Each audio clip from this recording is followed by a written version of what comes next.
Hi folks, right, yeah, smashing. Here we are then for the final session of today, portfolio development. Again, looking at roles, associated roles and practices. Yeah, this is your week 3, as we know by now. Digital graphics. Why do I keep changing? Digital illustration, digital graphics. Yeah, you know where we are though. Week 3, smashing. As always, stay on task. Ask for help if needed. Sign the register. If I'm talking, I need 100% of your attention. Keep our conversation relevant. Don't start new conversation. Make the most of your time in sessions. Back up all your work. All the time. Always. Forever. Never don't. Ever. Ever. Ever. Always. You get the point. Okay, yeah. You only need to sign the register once a day. Some people are still signing 2 or 3 times a day. You only need to do this once. Please just sign this once. Thank you. You really should know where your registers are by now. Today, yeah, mainly going to be updating the blogs and including task evaluation and also developing understanding of types of roles and their associated practice. You must update your blog. You should update and annotate your blog and include evaluation. You could update and annotate blog and include evaluation, including targets and goals on what you need to do better in the next task. We talked about annotation last time. Annotation, oh, it's brilliant. It just shows us what you're thinking. It just gets everything down on paper. It shows why you've done something. Not whether you thought it went well, that's for your evaluation. It just shows what you did. Annotate is what you did. Okay, so roles and associated practice on your blogs. Please read through the following article. You have 10 minutes to do this. Please read through this. 10 minutes and then come back here. Thank you. Okay, now name as many jobs within the design sector as you can.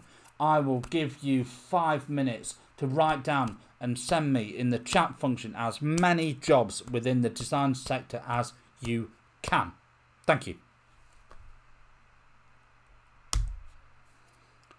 Okay, the 2 assessment criteria. Let's have a look at both of these. For a pass, you're going to need adequate exploration and use of some professional practice skills, behaviours and approaches to working. This is the part of the professional skills and behaviour.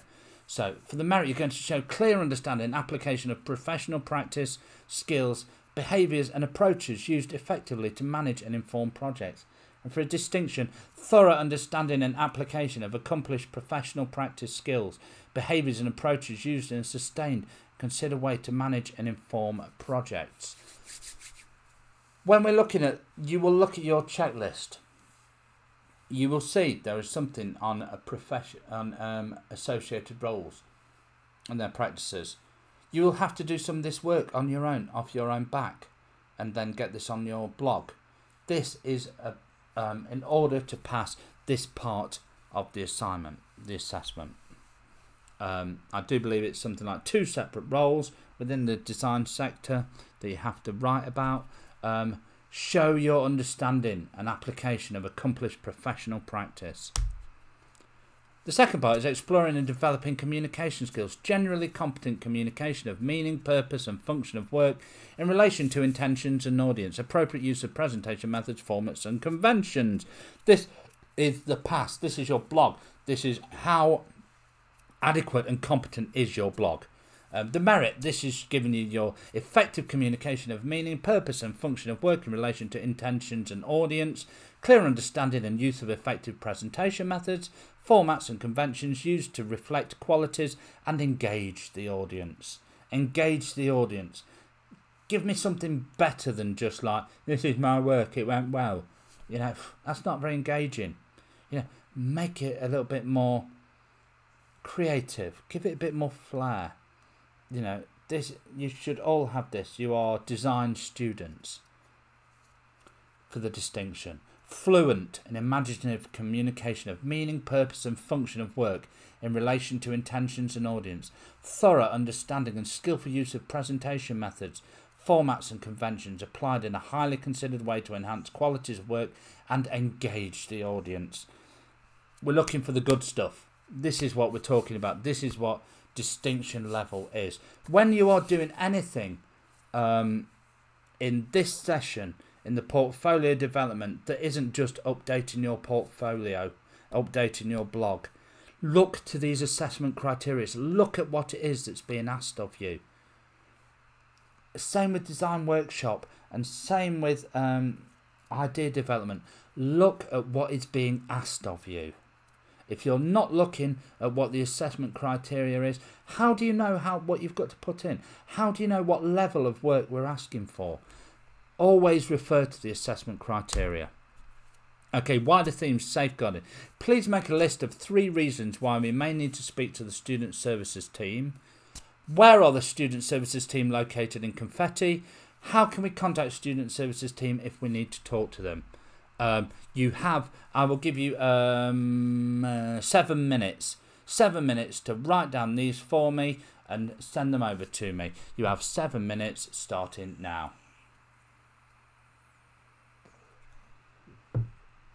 Okay, thank you very much for that, folks. There are 2 parts to today's session. First one, working on our digital graphic. As I've put working on our digital graphics, that's going to be more associated roles and practices, obviously, for this, and updating our blogs.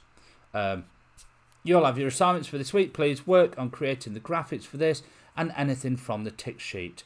You have 45 minutes with which to do this. This digital graphics part. So what I want you to do is go through your tick sheets like we did in the Smart Target session this morning. Sorry, I've got a little bit off track here. Like we did this morning in your Smart Target session. You don't have to create more Smart Targets for me. By the end of this session, by the end of 45 minutes, you should be able to tick off every single thing on your tick sheet, and then in your blog. Make sure you have as much annotation in as possible. Make sure you have as much evaluation in as possible. If you can add more to it, if you've got, say, like 3 sentences, what more could you say about a piece? If you've got a mood board, has this got annotation on it? How do we know why you chose this? Make sure you have all these things. If not, then take the piece off your blog. Add the annotations, put it back on. Put that evaluation back on. Make sure you have everything for your tick sheet on your blog. I'll let you go about creating all the digital graphics, anything that you need to, for the next 45 minutes. And then please rejoin here after 45 minutes. Okay, for the end of the session. For the rest of today's session, please open up your blogs and update them with any work that you've completed or partly completed this week. Once you have inserted images, please add written explanations and annotations to explain what you did, how you did it, and what you would do differently if you did it again. You have for the rest of this session in order to do this. Please complete this now. Pause the video, then come back at the very end of the session for the final bit. Thank you very much. So, give me 2 jobs within the design sector. Any 2 jobs. Please send them through to me in the chat. That's absolutely fine. That is the end of this week's lessons. Hope these videos were good. Again, like I say, I'm not used to creating videos. Videos are something that's been quite something that's foreign to me. But I'm doing my best. I will do my best. If you have any questions, please send them over to me. Otherwise, I will see you next week. Have a beautiful day and a wiggly weekend. Bye-bye.